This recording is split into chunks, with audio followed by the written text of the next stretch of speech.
Hi everybody, Kristen Cameron, Kendall Boysen, director of the WOW conference. Just wanted to reach out to everybody because we've been getting some phone calls and some private messages asking if there's going to be a WOW conference this year. And sadly, due to the pandemic and all that's going on in the world right now, we are taking a year off from our actual gathering and meeting together, and it breaks our heart to say that, but we want everybody to be safe and to be healthy and well, so we're going to do our part to make sure that happens.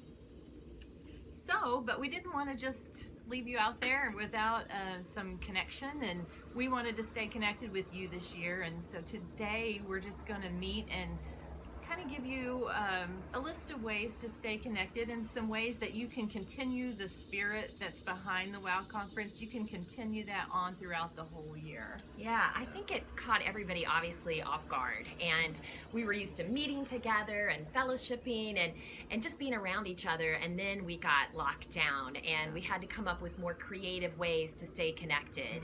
And I think that that's a good thing in that we want to continue that. There's so many people that can't get out, can't meet in person, even on a normal day.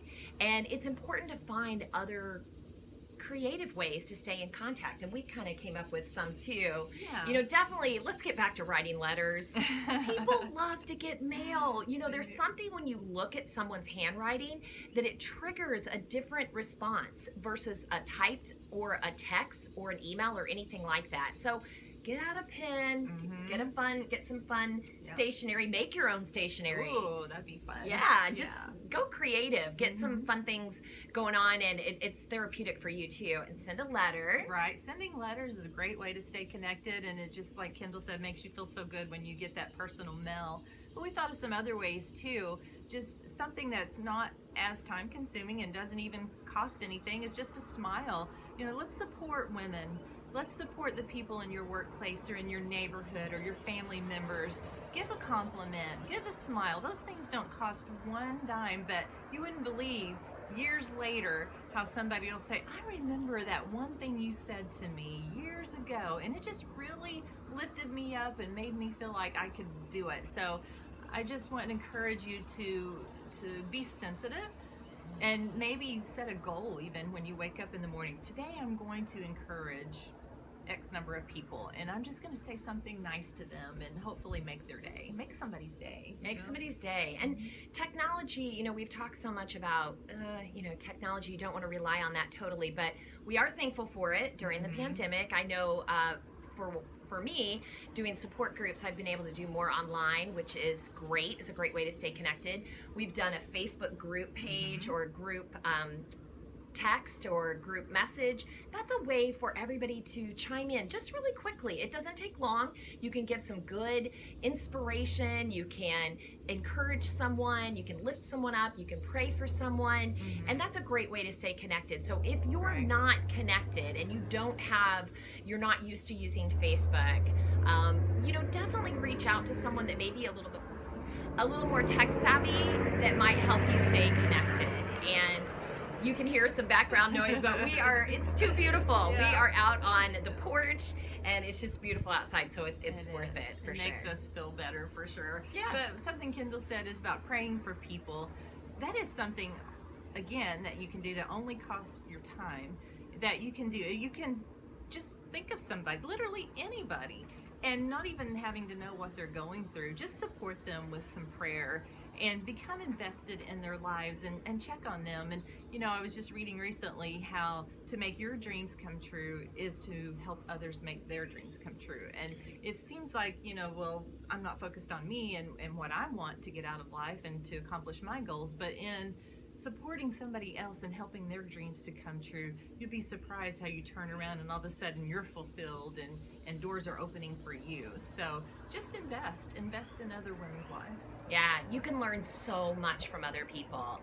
You know, a lot of times we want to keep our problems and our emotions to ourselves, and you know, that ends up exaggerating everything going on. It gets worse. We have all the what ifs, we have all the worry and all the stress. But when we open up and we're talking with someone else, you can find out somebody's experiencing the same thing you are. And just talking to you and letting them release their emotions and you release yours, it sends you on your day so much more refreshed and fulfilled. So don't keep things to yourself. Don't think you're the only one going through stress.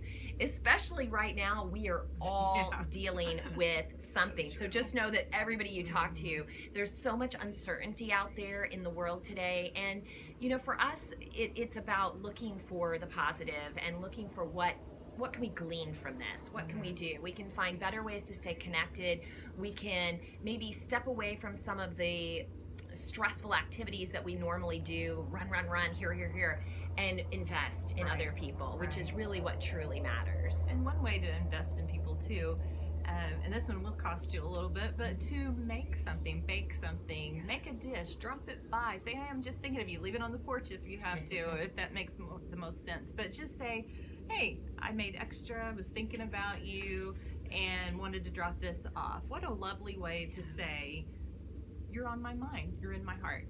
Yeah, and everybody can benefit from that. Some good banana bread. Yeah. Just drop it off with a handwritten note would be awesome. And it's just goodwill. This is a time to get back to goodwill. We all need each other in this world today. And even if we have to do it in a safe and protective way, we still need each other. Right. Going for a walk together. Yes. I just think that, you know, when you're not sitting facing each other and having to come up with conversation, but you're looking in the same direction and just walking side by side, you would be surprised at how much you'll share with somebody when you're actually out in nature and just on a walk. So anyway, we just wanted to give you those simple tips to stay connected with other women and to keep the spirit of WOW going all year long. And then another thing that we thought of too is Kendall and I have been reading some very inspirational books, and we thought, why don't we share those titles with you all, because they have really helped us during a difficult time in our lives.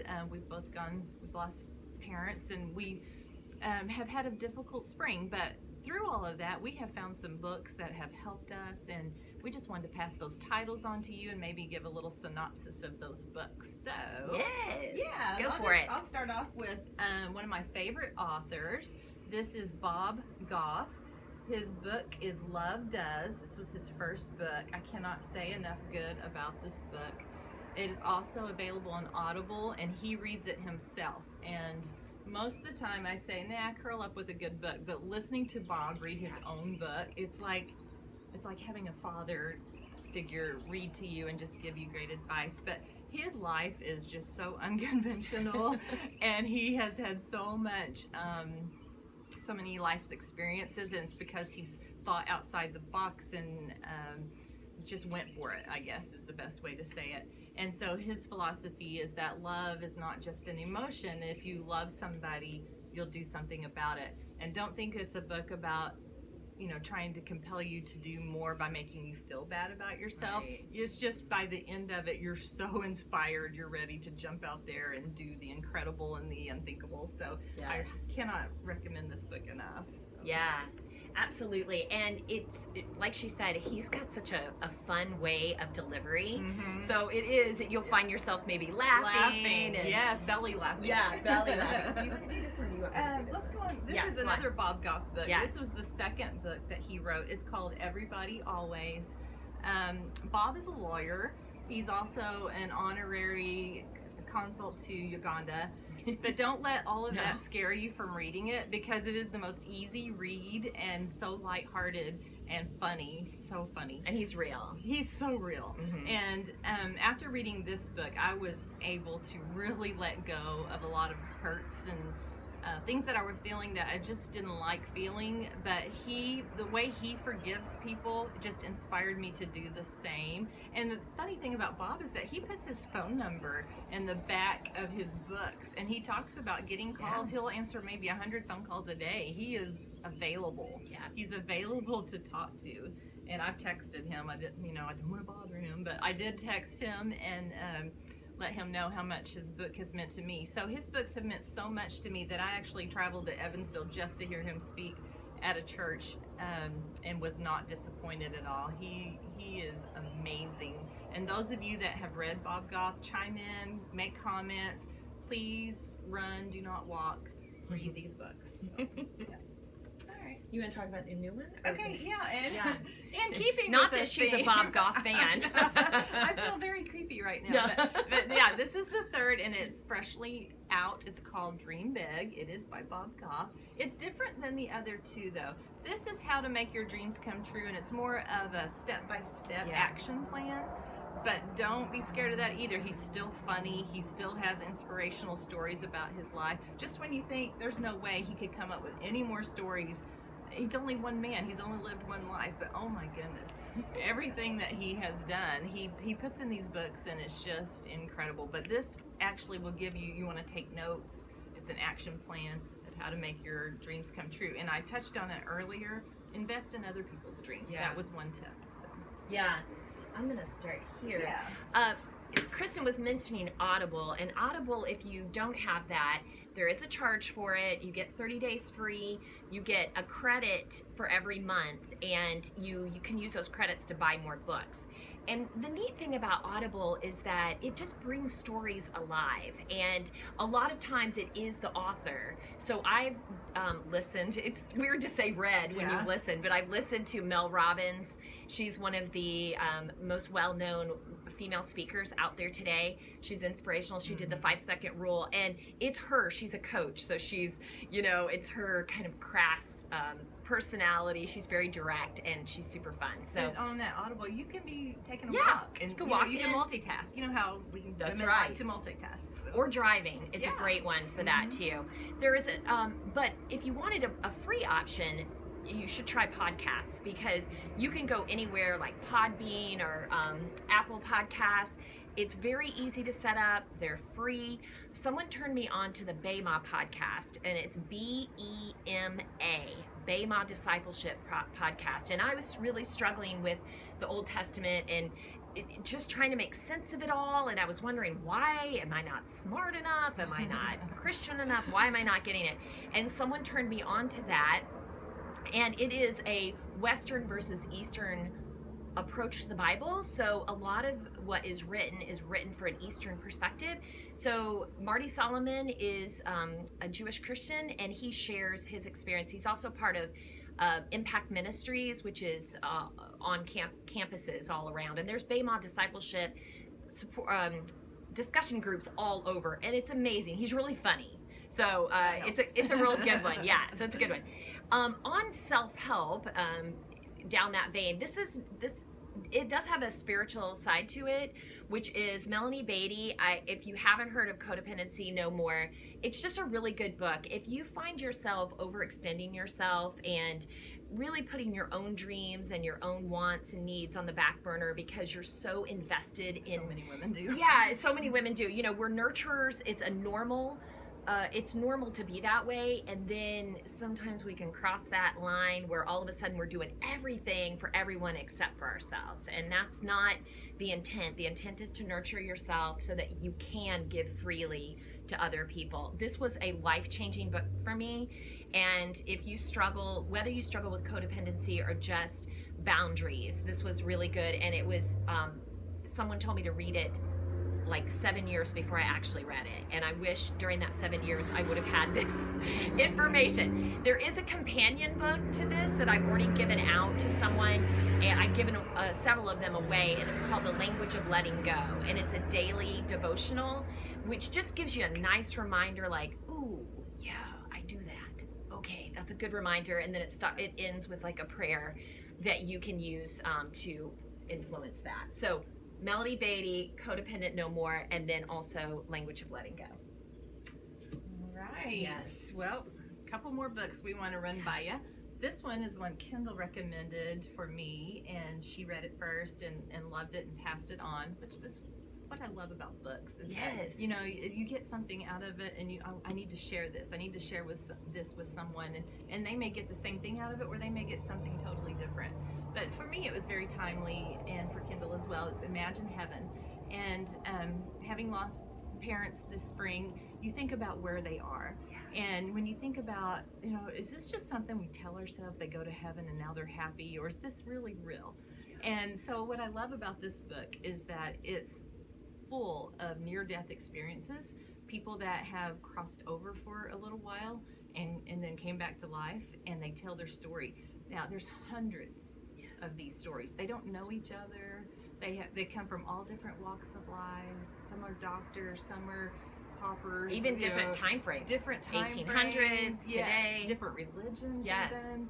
So they have no reason to make up the story. They're not getting money from it or anything like that. Well, this author finds these people and brings it all together nice. He's also the same author that wrote 90 Minutes in Heaven, if you ever read that one.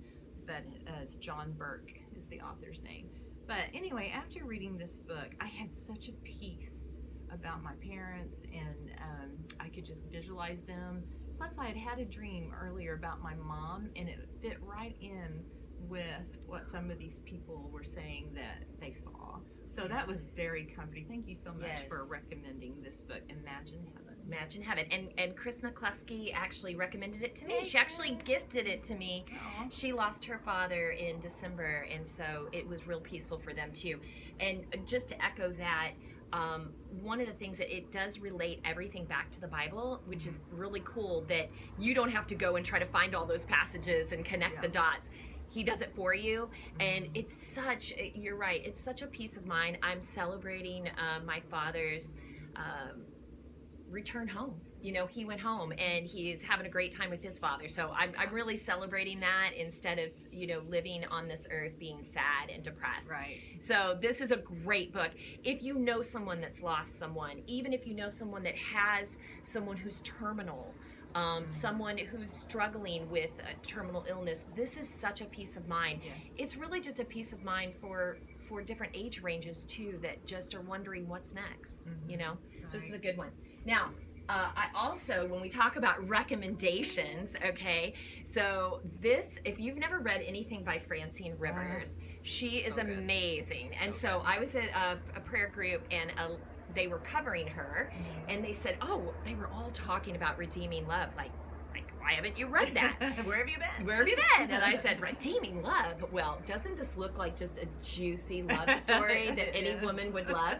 Well, so, and it also looks like a big read. Well, I'll tell you, I was so into it. I read it like within a week, and I'm not a super fast reader by any means, but what Francine does is she brings Bible stories to life in real time. Now, this is set in the 1850s during the gold rush, but it's covering Hosea and Gomer, the story when God tells Hosea to marry a prostitute. And no matter how many times she leaves, no matter how many times she disappoints him, he does not give up on her. No, he has unconditional love for her. Unconditional. And this shows this prostitute, we get to learn about her life, and she has just suffered greatly and never felt loved, never felt worthy, never felt part of a family, never felt anything. And you get to see her blossom into joy and love and respect, and it's an amazing read. And it's not unlike our relationship with our Heavenly Father now. How many times have we strayed or left or feel like we've disappointed or whatever, but He still loves us. He loves us, and this is just a type and shadow of something that happened in the Old Testament that is now going on today. So it is a juicy love story. It is a cat and mouse, but yet it is also biblically related. So you would love the way she writes. You would love. Speaking of, and this gingerly loved book that I now, like, I don't want to ruin it before I give it back. So Kristen also gave me Francine Rivers. This is part of a trilogy. It is. Correct? Now, let me tell you one thing about Francine Rivers. Not only, I know, right? I'm on it. I just got it last week. But one of the things she does is she really digs in. This is not just I sat down and wrote a really fun story today. No. This one is set back in the Roman times, in the fall of Jerusalem, Colosseum, gladiators. Let me tell you the amount of history that she has gone through to write this book, because it is eye-opening, and it really shows you relationships and respect. Again, she's always setting someone up to be noticed and loved and adored and respected. Right. And the main character, Hadassah, that is in this story, is the same character in the other books as well. And just on a side note, after I finished the after I finished the second one, I was in the middle of working on my master's degree, and I was in the middle of, making a project that I needed to present and defend. I went out and bought the third book. I had zero time to do this. I had to know what happened next. And so after I finished the third book, it was then summertime, and we went to Italy, and I stood in the Colosseum. And after having read those 3 books, I closed my eyes, and I could just picture Hadessa there, and I could hear the lions roaring in my ears. And, you know, if you had not just read those 3 books, you just could not have possibly had the same experience that I had having been there. But I'm so glad you love it, because look how daunting that is. If somebody gives you a book and says, I want you to read this, and it's this thick, and you like, read the first 2 chapters and think, oh, I'm not really into this, but they're going to expect me to read it and love it like they do. Oh no. But something happens around the 3rd or 4th chapter. A story emerges, and you cannot put it down. I cannot believe you've read that much already. I know. And you know what? You've got to give her 3 chapters to get into this, because this is such a huge story, and there's so much going on. I mean, if you give up that early, you're really going to miss the juiciest part. Oh, so good. It's really good. Francine Rivers, she writes a lot, and you know, we just wanted to be able to share some of this. Books allow you to escape and learn and grow. And they give you something really fun. If you haven't thought of doing a book club, a prayer group book club, whatever, it doesn't matter what you're reading, but it gives you a chance to discuss and dig and learn about other people and their thoughts and their opinions. We're not talking about the weather. Right. It gives you that connection like we were talking about. Oh, you read it too? Now we can have this discussion about this book. What did you think? Or what do you think is going to happen next? You know, so I get why people have book clubs now. You know, it's just something I've always heard about, but now I really want a book club. Yes, we can really talk about it. Can you imagine coffee and like a whole chapter? I love it. Awesome. I love it. So lastly, we have thought about how to continue with WOW, and we've given you some examples of how you can stay connected. Now we've given you another way to connect with others, read a book, share it with others. It'll change your life. But also, we wanted to continue to come to you, not just once a year like in the WOW conference, but we want to highlight women that have done something or have strong feelings about something or just something to share. And this is not all ironed out yet. We don't know how often, and maybe it's not going to be on a regular schedule, just when we find someone or think of someone or when it feels right, and bring them to you on the WOW page. We want you to continue to check the WOW Facebook page and tune in for these wonderful stories that these women have to offer you. Absolutely. And you know, a year will go by like that. So really, we'll be back together. For us, it's only like 6 months, because then we got to start planning. Yes, which is fun too. Because it doesn't take, you know, it doesn't happen overnight, but that's the beauty of it. And so, stay tuned. We're going to be putting inspiration, different things of encouragement. We just want to stay connected. We don't want it to feel like a year's gone by. So we appreciate everybody's patience and understanding as we just navigate through this time in a loving and kind and connected way. Yes, and we love feedback. So, you know, feel free to comment, add to the book list if you'd like, recommend people. You know, we'll just stay connected, because that's what it's all about. And thank you so much for, I know this was a little bit lengthy, but thank you for staying with us to the end, and we look forward to seeing you soon. Bye. See you later.